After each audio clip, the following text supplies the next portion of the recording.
Hello, my friends, on this wonderful Wednesday, August 2025.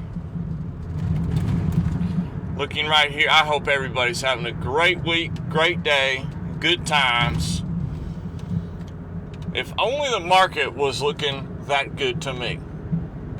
You know, Target, some other things looking gorgeous. Looking at just a generalization whole of the stock market right now. Just a broad perspective here. And S&P is the perfect example. We're not going to talk about how beautiful our S&P trade was, but we are going to discuss today. What's happening today? What's going on today? Market's looking great. I want to buy. If you are just watching me for the first time, please remember, this is not financial advice. This is just my open book journal of being a personal trader for myself.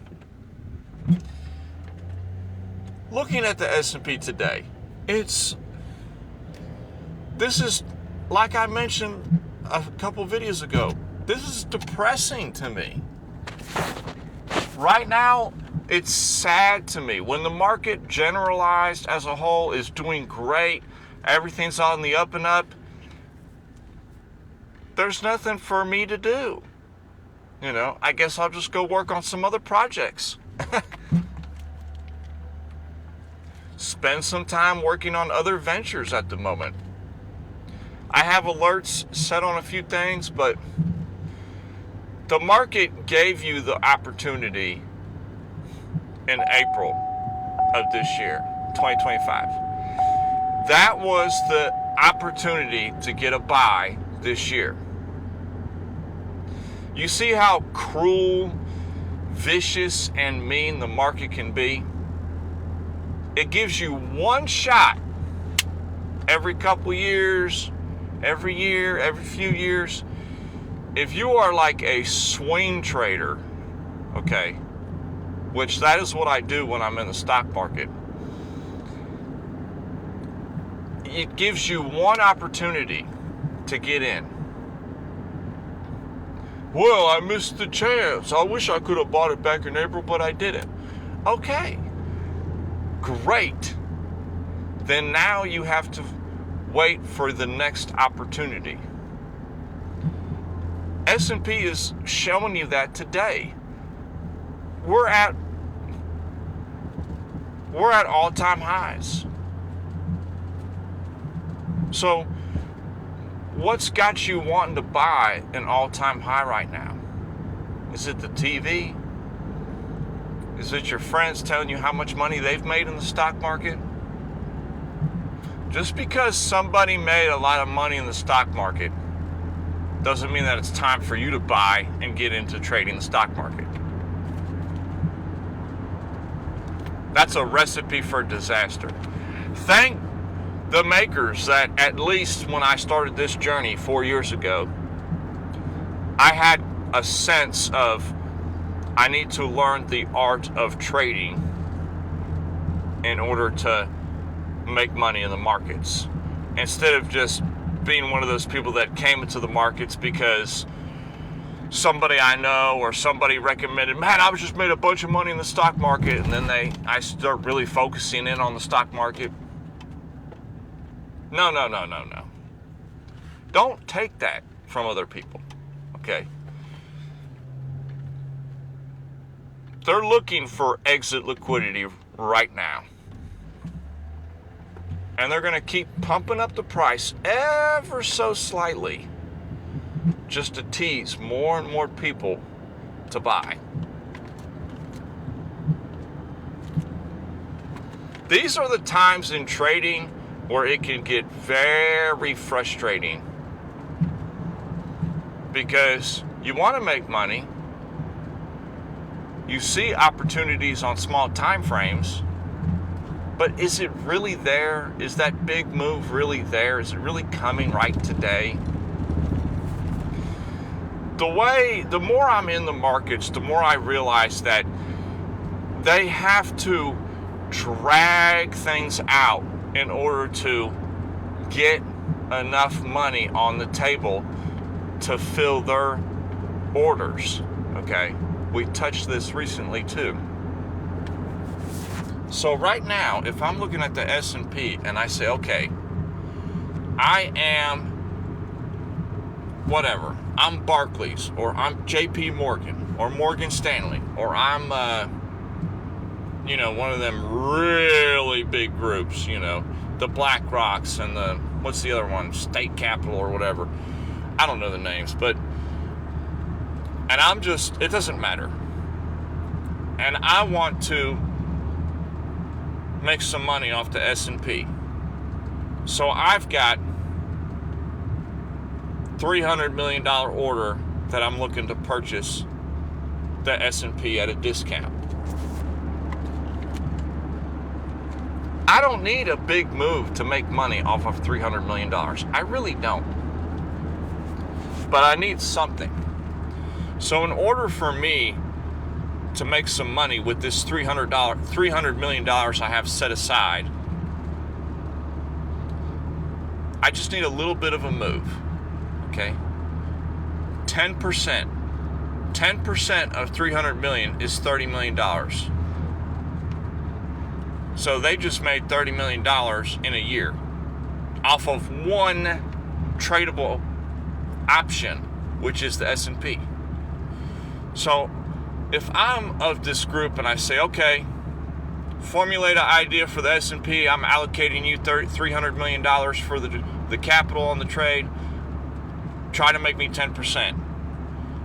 I'm going to place my order somewhere abouts here. I'm calling it right now. There's my buy on the S&P. So I'm BlackRock. I just bought, I should move that down a little bit. That's about 5,800 there. Slide that down just a hair. Okay. So perfect. 5,730. So I'm BlackRock. Today, I'm placing a limit buy order at 5,700. This seems random, but just listen to me. I'm going to place a buy order at 5,700 for the S&P. Okay? Where am I going to take profit at? There is going to be no stop loss on this trade. I'm going to hold it until I make my money because I know the S&P is going to continually grow over time. And I'm willing to get shaken down a little bit to 54, 52, no problem. But I'm looking to make 10% off of this. So if I buy at 5,700 a share or a unit of the S&P, 10% of that is $570 more than 5,700. So that's about $6,250. 6,200. Yeah, 6,250. Which would be right up here. So I'm going to place another. That's going to be my take profit. And it's that simple. If I was BlackRock today, that's what I would do. And it would be the easiest $30 million I've ever made. And it wouldn't even take that long. A year from now, it could play out. But what would it take in order for that to play out?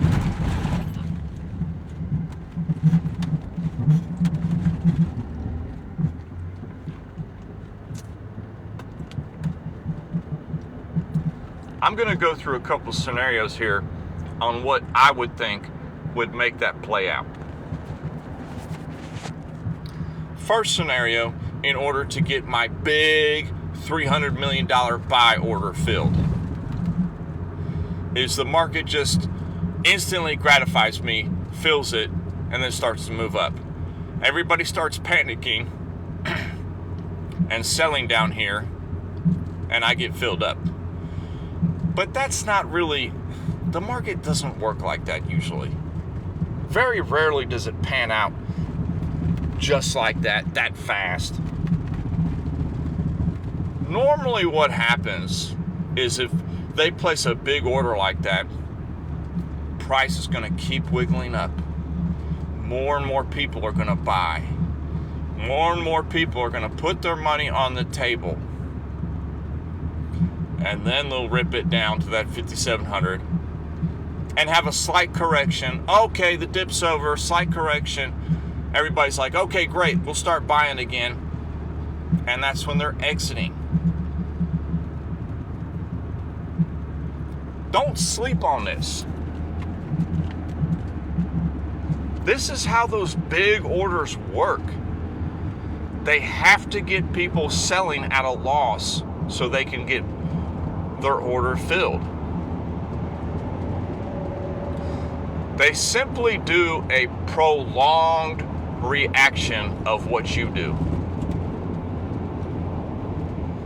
It's slow, it's dragged out, they got a bigger time frame. They don't care if it takes a year to play out. I know what you're thinking. Well, $30 million profit, that's nothing for BlackRock. I'm just throwing out numbers to make it simple here. But that's all it takes for them to make that kind of cheese. Okay? So that's why the S&P today is just kind of, I'm not touching it. I don't care. You have to be patient and wait for the market to do something before you want to get into any position. I wouldn't dare short the S&P today. If I wanted to short the S&P, I'd let it drag out a little longer, make a quick move up, like one day jump up 500.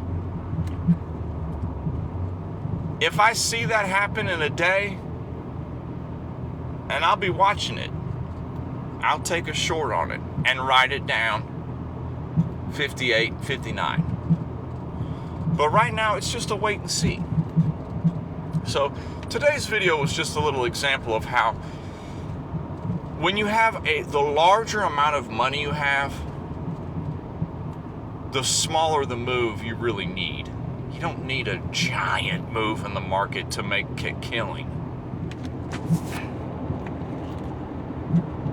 And it makes you think, oh, well, how come there's these guys these day traders, every day they're making 4K, 5K, 10K a day, day trading.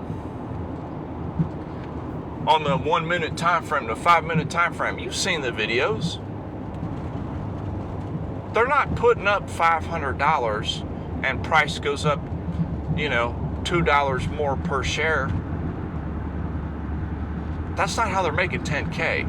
They're putting down $150,000 on a position on a small time frame, and price only has to tick a few ticks in their favor for them to get that 4, 5, 10, 12K.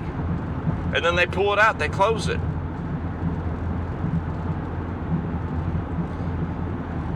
It's a lot easier. It's a higher risk when you have more capital because you're risking so much more money, but it's actually a lot easier trading. Oh, that's just what people with small capital say. I've yet to be proven wrong on that point. At one time, I had a lot more money in the markets than I do now. And the trading was easier. The bigger my account balance is, the easier it is. Truly. When I take money out the market and my account balance is smaller, it's 100 times more difficult to make money in the markets. That's just a reality that is so true it has to be for quite a few people. It is for me personally. It is true for me because it's been tried, tested, and true. So for me, that is the case. For you, maybe not so much, but it's just something that you have to work around, work on, focus, and get there. I'll keep this video short.